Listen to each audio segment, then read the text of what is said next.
Was verbindet uns eigentlich? Was können wir brechen? Und was halten wir? Ja, es ist doch immer das Wort.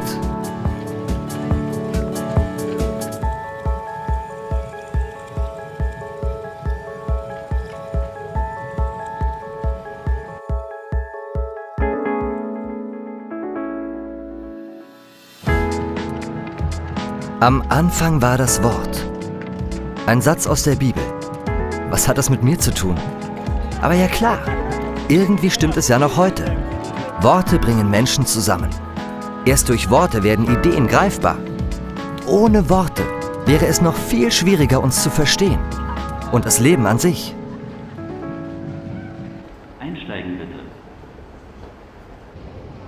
Nicht anders war es vor 500 Jahren, als dieser eine junge Mönch, Martin Luther, mitten in Deutschland mit seinen Worten etwas Neues anstieß. Aber hey, Luther war damals auch nicht allein mit seinen Ideen. Überall gab es Umbrüche, Veränderungen. Es war spannend. Der Beginn der Neuzeit. Was ich aus den Geschichtsbüchern als Reformation kenne, ist ja auch noch heute spürbar. Für mich, für jeden einzelnen Menschen, für alle. In Deutschland, in Europa und weltweit. Und wenn ich es genau bedenke, hier begann alles. Am 31. Oktober 1517 veröffentlichte Martin Luther in Wittenberg seine 95 Thesen. Der Auslöser der Reformation. Denn Luther wagte damals etwas, was zuvor ungeheuerlich erschien und nicht selten auf dem Scheiterhaufen endete.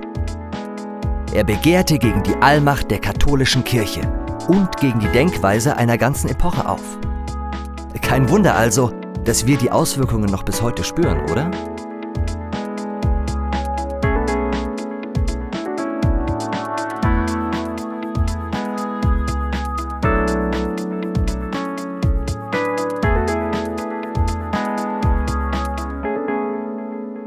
Ich mag am liebsten an der Schule, dass man seine Freunde wiedersehen kann und was lernen kann. Kinder in anderen Ländern können nicht in die Schule gehen und in Deutschland ist es schon eine recht gute Schule.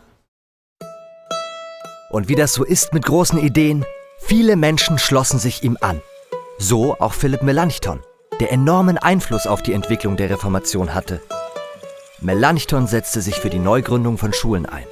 Und so erleichterte er auch damit allen den Zugang zur Bildung. Luther war ein großer Sprachreformer. Er sagte, die Leute sollen verstehen, was mit ihnen passiert. Und eigentlich ist die Arztsprache genauso, oder?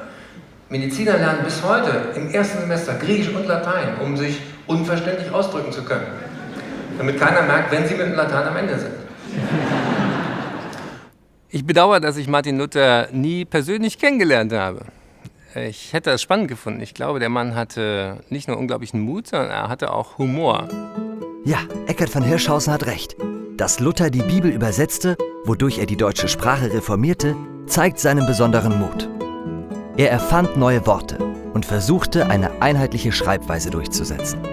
Dieses Lutherdeutsch hat sich aufgrund der enorm hohen Auflage seiner Schriften weit verbreitet. Luther begann mit der Übersetzung der Bibel auf der Wartburg. Hierhin wurde er nach der Verteidigung seiner Ansichten beim Reichstag in Worms gebracht. Zu seinem eigenen Schutz vor möglichen Feinden. Dass er sich das traute und darin zudem einflussreiche Unterstützung bekam, führte dazu, dass die individuelle Freiheit zu einem wichtigen Stützpfeiler in unserer heutigen Gesellschaft wurde.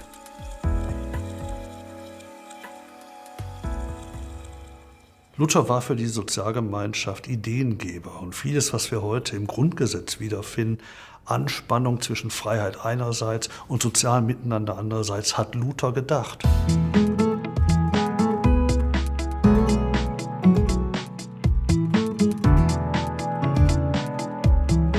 Was ein Experte wie Dr. Ulrich Schneider so treffend beschreibt, dass heute eben nicht jeder für sich alleine kämpft, sondern wir ein Sozialsystem haben, in dem wir als Gemeinschaft füreinander eintreten. Das haben wir auch Luther und der Reformation zu verdanken. die Gemeinsamkeit und im Allgemeinen alles gefällt mir hier gut. Das Heim ist groß und großzügig. Die Wege hier, alles sehen Sie ja selbst. Es ist ein schönes Heim. Und ich liebe Schönheit. Es ist toll, alle Menschen Hilfe zu bekommen, ob die Geld haben oder nicht. Seit 1521 gab es den gemeinen Kasten. Von Luther angeregt, flossen Einkünfte in eine Art zentrale Kasse der Gemeinde, welche die finanzielle Grundlage der Armen- und Krankenversorgung bildete. Unser heutiges Sozialsystem fand unter anderem hier seinen Anfang. Es ist doch klar, die Auswirkungen der Reformation sind so vielfältig wie unser Land selbst und finden sich heute noch in den unterschiedlichsten Lebensweisen und Interessen wieder. Und ja, all das sollten wir gemeinsam feiern.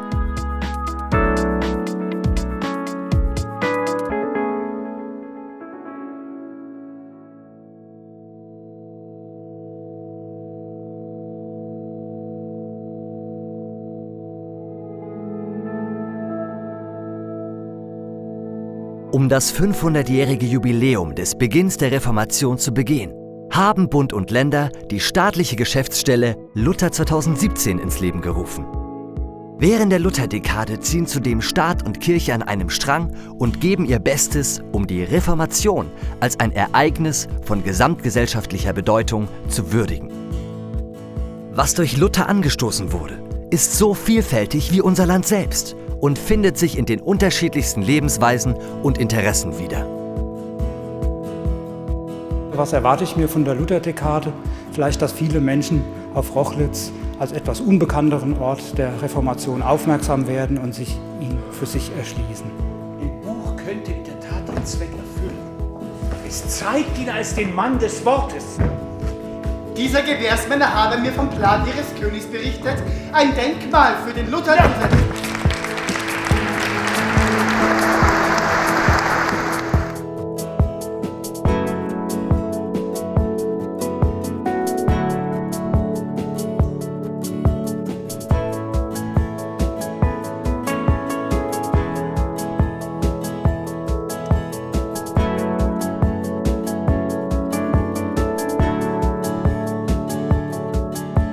Aufgrund unserer Arbeit kann jetzt der Reformationsaltar wieder in altem Glanz erstrahlen.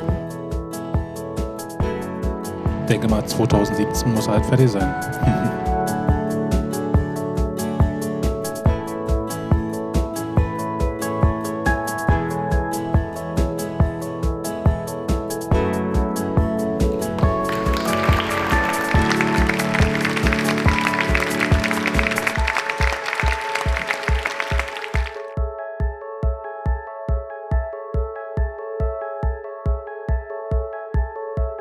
Ich finde cool an Luther, dass er sich nichts hat vorschreiben lassen.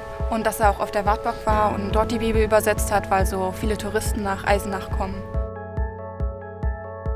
Wir in unserem kleinen Dorf Möhra haben schon viele Feste gefeiert und freuen uns schon heute auf 2017, um noch mehr Gäste hier in unserem Dorf begrüßen zu können und vielleicht das Beste aller bisherigen Feste dann zu feiern.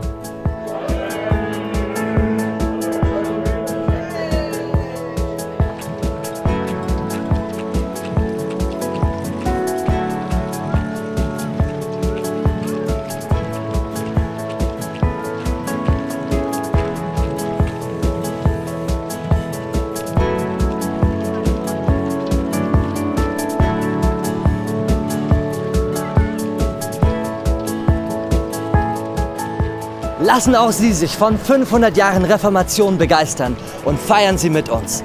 Überall in Deutschland werden Ideen, Projekte und Initiativen verwirklicht. Mit Ihrem Einsatz für dieses Jubiläum wird der Geist der Reformation ab 2017 wieder ganz Deutschland erfassen.